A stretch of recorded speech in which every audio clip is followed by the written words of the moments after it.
गई मैं ऊपर। बहुत मजा आया, लोग बहुत नहा रहे थे, बच्चे और सब। मैं नहीं गीली हुई क्योंकि मोबाइल गीला हो जाता, मेरे मोबाइल में पानी चला जाता तो फिर मैं क्या करती, आपको क्या दिखाती बना बना के। इसीलिए मैं नहीं गीली हुई। और मैंने ऐसे ही वहाँ पे उनके, देखो मेरा जयदीप गीला नहीं हुआ और अभी पढ़ाई कर रहा है। उसको बोला था कि जा थोड़ा गीला हो जा पानी में तो घमौड़ी भाग जाएगी तेरी, लेकिन नहीं गया। उसके पापा ने भी बोला। ये देखो उसके पापा थोड़ी देर के लिए भीगे थे और मैं भी थोड़ी देर के लिए भीगी थी बारिश में।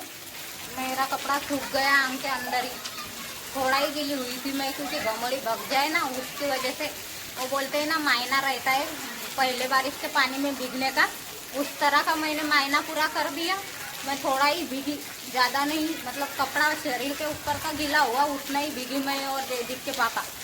और घरों के अंदर चले गए, देखो कोई भी नहीं है अभी बाहर।